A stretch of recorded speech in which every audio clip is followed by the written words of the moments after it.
Hey everybody, David Becker here with BeckerArt, and I'm here today to explain a little bit to you about the anatomy of a tree. Yes, we've had a lot of students in the last couple of weeks, and have been doing trees, and I'm watching them, and used to always be a thing that used to bug me when I was first starting teaching, is that many of the students don't take the branches and the things too seriously and just figure they can just wisp away at them or just squiggle them and to make tree branches. But really, each tree has a little different character to it, and you kind of want to get that character in the tree. And also, don't make it look like just a fanned out a bunch of branches. So here's what many of my students have been doing lately: is they're kind of when they're doing a tree, they kind of just do a little squiggle, and kind of like squiggly, almost like a snake-like image when they're putting on there, and very much sometimes fatter on the top, then on the bottom, and not just quickly doing that. And then I find that when they're doing the branches, same thing. They're kind of just wisping away at it, getting a lot of them branches, and they see when I'm doing it. A lot of times I kind of make it look like I'm actually doing that, where I'm going really quickly, but I've got a special way of doing this, and so that the branches don't look so snake-like, where you're just squiggling the lines like that type of thing. And so what I do is I will show you in a second. So this is the kind of branch that they would always do, and very much a one brush stroke, and not really connecting things. They're not worrying about that the bottom is thicker than when you get to the very top. So here's my little secret on how to do trees. It's not even a secret, it's just the way I do trees. What I do is again, each tree has a kind of a different anatomy to it, depending on what kind of tree it is, compared from like a oak tree to a birch tree. They all look a little bit different, right? So you have to kind of play it towards that tree. On oak trees, yes, they're very gnarly, and they do have branches that look kind of snake-like, but I like to give them a little bit harder edges and get a little bit more of the bark to show, like when you do their washes. So let's say we're doing a tree, and so we're just going to go in here, and I kind of go up, and I kind of flinch a little bit, so that I get in a little bit of like a look of a little bit of the bark on the side of the tree, and it's not so perfectly straight. Like if you take it with a lot of water, and you're just going one brush stroke going up without twisting and making it look more like a snake, then it's almost too sharp at times, which is okay on some parts of it. But I like to, and even you can come back and you can kind of mess it up a little bit, because when I do that, there's places then for my branches to be.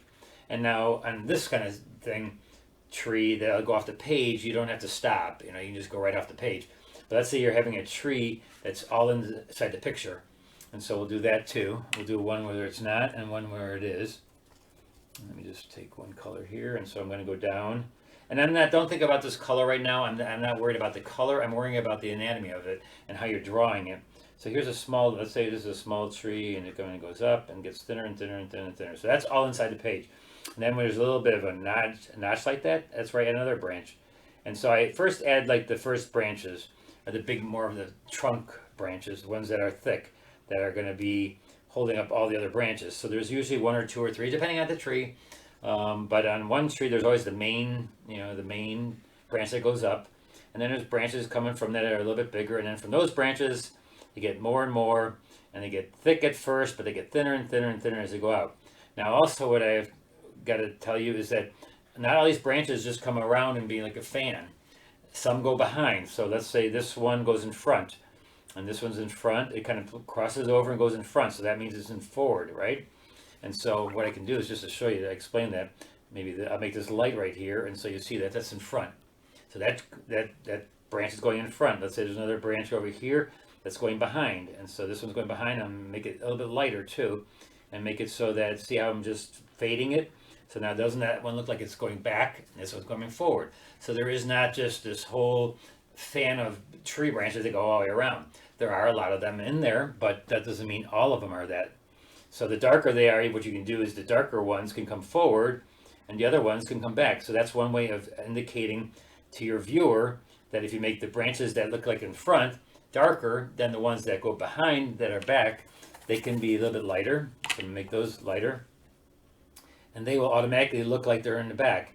And you notice when I do these branches, they get thinner and thinner, and they're always getting smaller and smaller. And when I kind of jerk my hand a little bit, I kind of leave a space for another branch.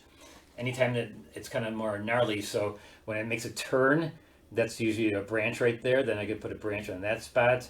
And then when I kind of turn it, and you can do that also when you're doing this with your lines, you can kind of break it up by then taking and going from that corner, more of a corner, not so swirly, and then take another, put another branch there.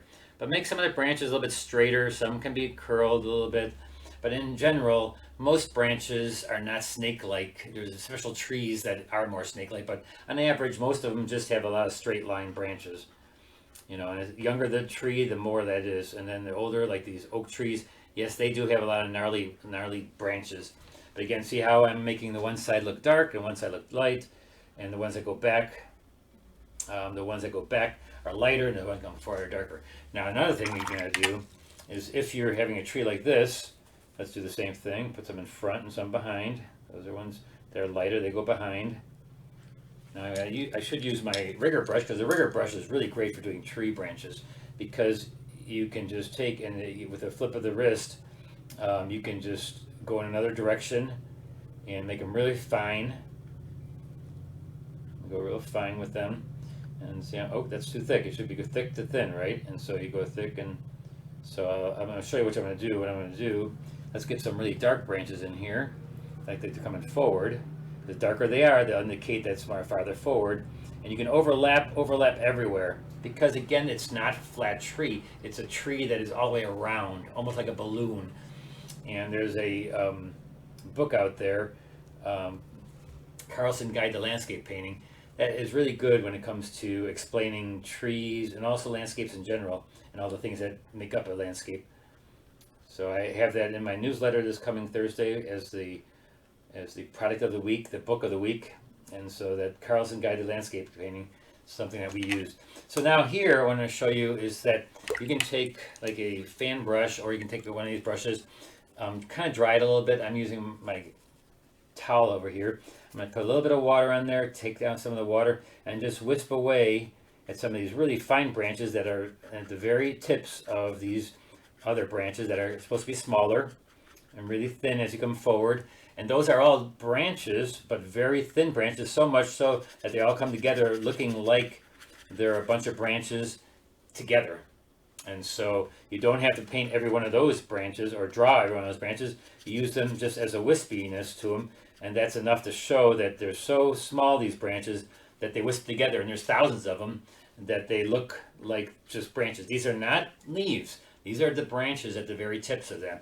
You can do that for this bigger tree too, but again, depending on your image, this may be, you know, too not detailed enough, because maybe this tree is very important in your center of interest, and so you would have to actually paint in all the fine tree branches.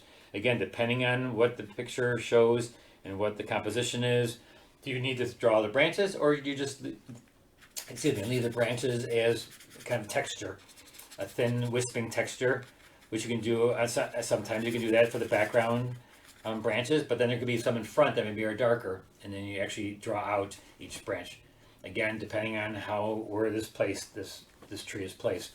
Now, when it comes to pine trees, that's a whole different story. The pine trees are usually they have needles on them, so that's a different thing. I'm talking about branches that are on the trees that are not fir trees today. And so again, I'm only taking this out on because I've seen a lot of students in my classes the last couple of weeks do a lot of snake trees, where they're constantly or another way I see a lot of students do it is they just do it quickly, because there's so many branches. They just feel like if they just do this, wisp away like 1,000 branches, that it's going to look okay. They just kind of wisping like this, and they're not even connected. They just kind of like go like this and put it on there. Well, it should be somewhere. I mean, these should be onto something. And so you can go slower. You can do that where you wisp away at it, but make sure that you kind of connect these branches to something, and they're not just out the middle of the air and sloppy. And then again, it also depends on if you have a style that's sloppy or very neat or very hyperrealism. Hyperrealism, yes, you'd have to make every single branch, and to the point where you'd actually see the knots in the wood too and everything. So, so that's my little exercise on branches and tree trunks, and not to make them look snake-like, but to actually give them an anatomy of the tree itself. The anatomy is thick to thin, overlapping, showing dimension, and getting smaller and smaller as you go away from there, and not just really quickly getting to it and just trying to think that it's not that important to make the tree just put a bunch of lines. Yes, it is a bunch of lines, but not just like this type of thing where you go. And here is what I see a lot of people doing too. I just want to make sure that you don't do this. Is where you put the tree in there and you just make all the branches come out from the side and never overlap. And I see a lot of people doing this where they're just going to the side. And again, these are not trees with leaves on it I'm talking about right now. And you're not going to do a tree where all the branches are just on the outer edge like a fan. They have dimensions. There's some in front and some behind.